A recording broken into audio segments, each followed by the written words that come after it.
Hi friends, welcome to class infinity. எல்லோரும் எப்படி இருக்கீங்க? நல்லா இருக்கீங்களா? இன்றைக்கி நம்ம என்ன பார்க்க போகிறோம்னா பிரியாணி பவுடர் தான் பார்க்க போகிறோம். வாங்க எப்படி பண்ணலான்னு பார்க்கலாம். அதுக்கு முன்னாடி நம்மளுடைய சேனலை சப்ஸ்கிரைப் பண்ணாதவங்க ப்ளீஸ் சப்ஸ்கிரைப் பண்ணுங்கள். பக்கத்தில் இருக்க பெல் ஐக்கானையும் கிளிக் பண்ணிக்கோங்க. வாங்க இப்போ நம்ம பிரியாணி பவுடர் ரெடி பண்ணலாம். ஒரு பேனில் இப்போது ஃபஸ்ட்டு மராத்தி மூக்கு எடுத்துக்கலாம்.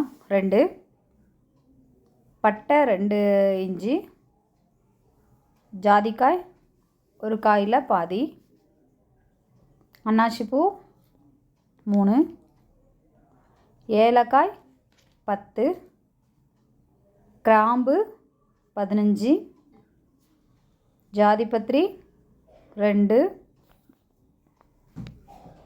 இது வந்து ஃப்ளவர் மாதிரி என்கிட்ட இல்லை, மொட்டு மாதிரி இருந்துச்சுன்னா 2 போட்டுக்கோங்க. அதோட உதிரியாக தான் இருந்துச்சு, அதனால் நான் அப்படி போட்டிருக்கிறேன்.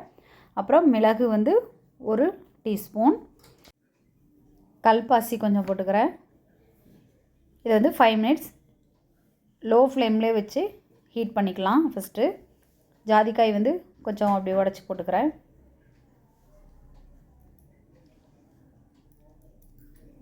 ரொம்ப கலர் சேஞ்ச் ஆகக்கூடாது, லைட்டாக அந்த ஸ்மெல் வரையும் போதும்.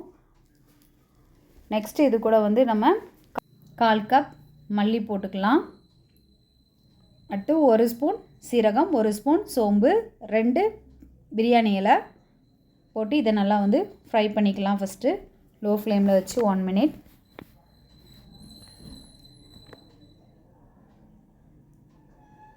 ரொம்ப கலர் சேஞ்ச் ஆகக்கூடாது. இந்த மாதிரி வந்ததுக்கப்புறமா நம்ம எடுத்துக்கலாம்.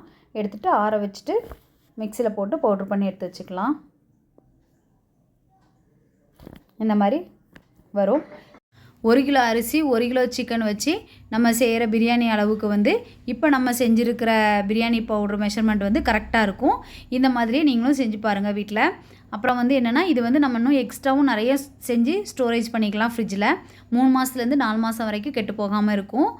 அப்புறம் வந்து சுக்கா அந்த மாதிரிலாம் நம்ம செஞ்சோம்னா இந்த பிரியாணி பவுடரை யூஸ் பண்ணிக்கலாம். நீங்களும் வீட்டில் ட்ரை பண்ணி பார்த்துட்டு எப்படி இருக்குன்னு நம்மளுக்கு கமெண்ட்டை சொல்லுங்கள். நம்மளுடைய சேனலை சப்ஸ்கிரைப் பண்ணுங்கள். மறக்காமல் பக்கத்தில் இருக்க பெல் ஐக்கனை கிளிக் பண்ணுங்கள்.